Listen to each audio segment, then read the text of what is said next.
Dans la démonologie, chapitre 1, versets 85 à 86, il est dit ici, les démons pythons sont des démons reptiliens, extrêmement maléfiques de la race des démons religieux.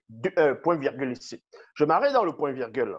Donc, on vous apprend dans la démonologie, dans le verset 85, que les démons pythons sont des démons reptiliens. Parce que vous savez que il y a des gens maintenant, la théorie de complot par rapport aux youtubeurs, par rapport à beaucoup de personnes, quand ils vont voir un président qui est élu, quand ils vont voir un milliardaire qui a racheté une grosse boîte, quelque chose, ils vont dire non, ce sont des reptiliens. Ils vont commencer à faire des débats, à débattre, en sortant des théories qui ne tiennent pas du tout, en parlant des reptiliens sans toutefois savoir c'est quoi un reptilien.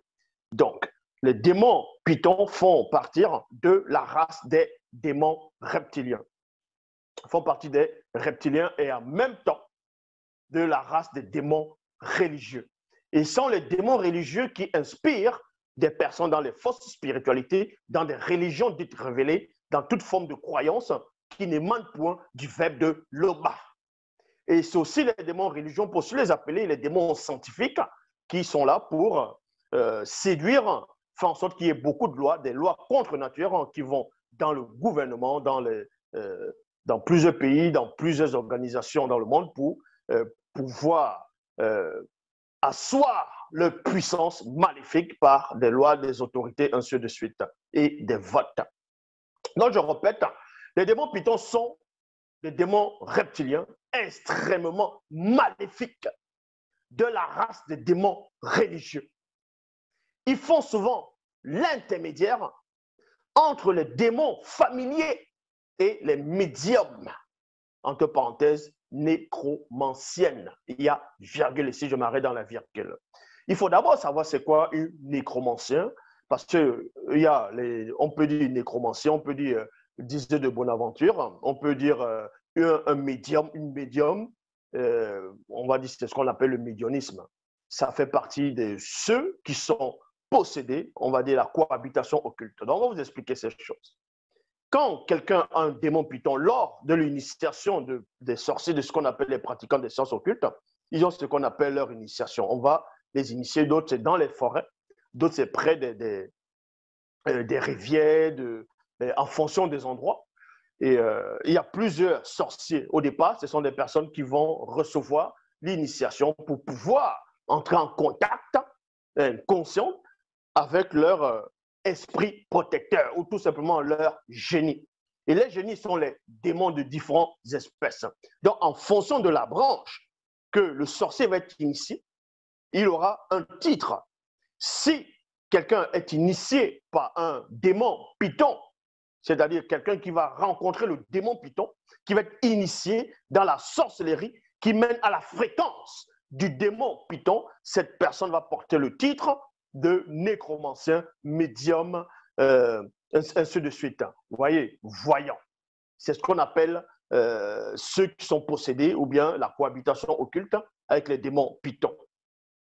Et les démons pythons, vous apprend qu'ils travaillent beaucoup avec des démons familiers et les médiums.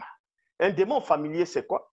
C'est un démon qui va prendre il va prendre mystiquement, donc spirituellement, mais mystiquement, l'apparence d'un défunt, de quelqu'un que vous avez connu. Ça peut être vos grands-parents qui sont déjà morts, ou bien ça peut être ton grand-père, ta grand-mère qui est déjà morte. Elle vient mystiquement dans le monde des rêves. C'est-à-dire te rendre visite, te rencontrer dans le monde des rêves.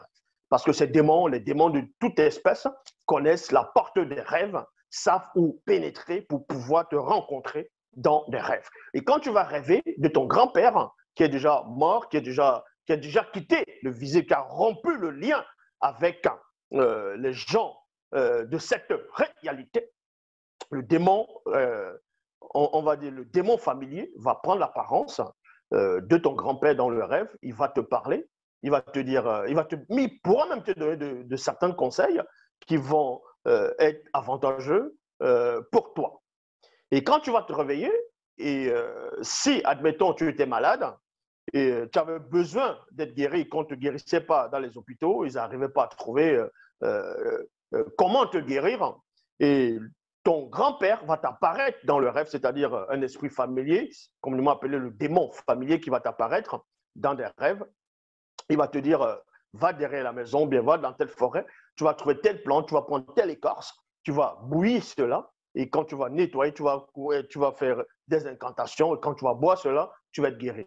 Et quand ça arrive, tu es guéri, forcément, les gens vont dire, ce sont les ancêtres qui ont parlé, mon grand-père m'est apparu dans le rêve, il m'a parlé, donc les gens qui sont morts sont là entre de nous, regardez, ils nous observent. Non, c'est un démon familier qui prend l'apparence, il va prendre l'apparence pour te séduire parce que toi-même, tu as une porte d'entrée qui mène à l'orientation du démon familier. Et comme j'ai dit, si on n'est pas en train de parler, on ne va pas parler forcément des démons familiers, mais plus se focaliser sur les démons Python. Et le démon Python, lui, c'est le démon de la divination. Le démon Python est plus dans l'esprit de la divination. Il peut te prédire l'avenir. Il va te dire des choses. Il peut t'ouvrir les yeux même de l'esprit, c'est-à-dire les esprits occultes, afin de voir certaines choses, des fausses visions. Donc, on vous dit ici, quand il possède une personne, celle-ci finit par porter le nom de nécromancien, nécromancienne, médium, pythonisse, piti, divrineresse, devin, voyant, divinateur et bien d'autres. Et bien d'autres. Les démons pythons font croire aux hommes que les morts, c'est-à-dire entre parenthèses, non connus, ne sont pas morts. Que les défunts peuvent s'adresser aux vivants. Ils sont en connivence avec les démons familiers pour mieux égarer les hommes. C'est ce que j'ai expliqué tantôt dans le verset 85 de Démonologie chapitre 1. Les démons pythons sont extrêmement maléfiques, dangereux, pervers. Font partie des démons qui égarent le plus de gens dans le visible, pas seulement en Afrique, dans le monde entier. Je dis bien dans le monde entier. Vous pouvez voir même que ce soit en Amérique, en Europe, vous allez voir, il y a des personnes qui vont aller au tombeau, qui vont aller rendre dernier hommage ou bien parler aux défunts. Quelqu'un qui a perdu sa femme, quelqu'un qui a son mari est mort, sa femme est morte, ou ses enfants, ou son grand-père, sa grand-mère, ou quelqu'un de la famille, quelqu'un de proche, ça peut être un ami. Vous allez voir cela en Europe, en Amérique, en Afrique, partout, je dis bien partout, même en Asie. Les personnes vont aller se recueillir à la tombe d'un défunt. Et quand tu vas aller te recueillir, la personne va commencer à prier, on va s'adresser à cette personne en pensant que la personne, le corps de la personne, bien le squelette de la personne qui est dans la terre, dans le tombeau, en train d'écouter. Donc, que l'esprit de la personne, parce que pour cette personne pense que l'esprit de la personne est toujours là. C'est pour ça qu'il faut ce qu'on appelle l'opaque, il faut quelque chose de visuel, quelque chose pour pouvoir se connecter afin de parler aux défunts. Et ça, c'est le démon python qui possède des gens mentalement, intellectuellement, moralement et spirituellement, donc parce que ce sont les démons religieux, qui te font croire que ton grand-père est toujours vivant, il est en train de t'écouter.